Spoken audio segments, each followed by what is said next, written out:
Hey, it's Bob Baker saying welcome to part 18 of 30 Ways to Become an Empowered Artist. In this segment, I'm going to talk about how to effectively communicate who you are and what you do. It's a real important thing, and a lot of people just kind of flounder in this area.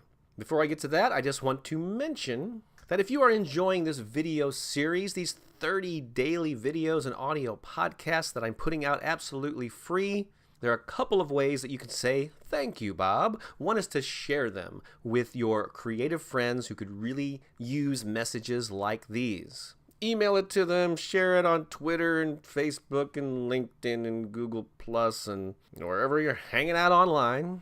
And another important and meaningful way that you can say thanks is to contribute to and support the Artist Empowerment Movement and fan funding campaign. There should be a link somewhere below the video or on the page here where you can click and find out more about that. And not only will you feel good about donating to the cause, but you can get involved. You can get access to a private Facebook group with empowered artists, get copies of the upcoming book, and all kinds of goodies. Just click the link and check it out. So in an earlier segment, I talked about the importance of being able to communicate with people and talking to people either through the written word or face-to-face or on the phone or whatever, and how important that is for your career. Specifically in this video, I'm going to talk about how to communicate who you are and what you do in a way that will interest people, that will get their attention, to get them to ask follow-up questions. So I see this mistake all the time. Like you meet somebody at a party and they say, well, what do you do? And you might say, well, I play the guitar and I play a little rock and roll and some blues and a little bit here and there. And usually the response to that is, well, okay, cool. Where are the chips? Or they might say, hey, I hear you're an author. What are your books about? Well, I write some nonfiction stuff, some how-to, kind of in the tech field. Before long, they're asking for coffee so they can stay awake. So you need to be able to communicate what you do, not only in social situations, but on your website, on your business cards, wherever you're promoting yourself or talking to people about what you do. You got to do it in a way that's going to be effective and meaningful. And one of the simplest things that you can do is use what I call a brand identity statement, or BIS for short. It's just a little phrase that you could use either in conversations with people or online to describe what you do.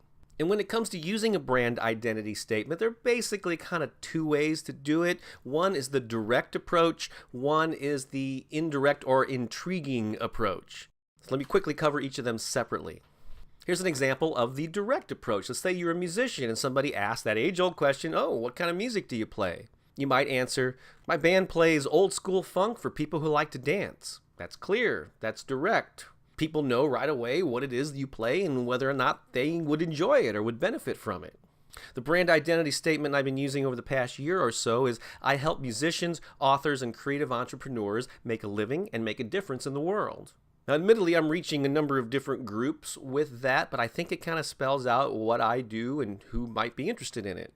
My friend Billy Gryzak is a musician who plays kind of classic rock-based children's music. And he came up with a wonderful BIS that goes something like this. The Sesame Street Band meets the E Street Band at a Kiss concert. I mean, what a creative way to sort of sum up the style of music and the fact that it's aimed at kids, and in doing it in a fun way. So those are some examples of the direct method of using a brand identity statement. The indirect or intriguing method is meant to sort of create curiosity and get people to ask that follow-up question like, what? Tell me more about that. So imagine that you're at a party and you meet a musician and you say, so what kind of music do you play? And they answer with, imagine Frank Sinatra meets Frank Zappa at a rodeo. Wouldn't you kind of go, what now? I got to hear that. Do you have a copy on your phone or something where I can hear that? My girlfriend Pookie, her personality is very playful and passionate, and she was trying to come up with a statement to describe the type of benefit that she offers people, and she came up with, I help people find their happy button. Now, who wouldn't want to know more about that? So you can go either route here, but the bottom line is you got to be able to communicate who you are and what you do in a way that's going to interest people, that's going to intrigue them, that's going to motivate them to ask follow-up questions to find out more about what you do. And of course, not everyone is going to be interested in that specific thing that you do, but unless you're able to communicate it well in the first place, you're going to have a hard time finding those people who do resonate with you.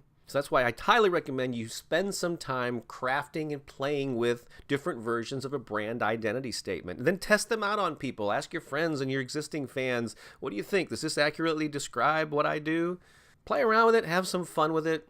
And when you find a gem that works, use it over and over again. Did you find this helpful? I hope so. If you did, then you probably have a friend or two who could also benefit from this message. So pass this on to them. Let's not just keep this between ourselves. Let's get it out there. And a great way to show your appreciation for all these free videos and audio podcasts I'm creating for you is to click the link to the Artist Empowerment Campaign, the movement, the book. It's a mission that I'm on to inspire and empower creative people the world over. So find out how you can help in that effort by clicking the link. All right, that's it for today's lesson. I'll be back tomorrow with another one in this 30-day series. I'm Bob Baker saying so long for now.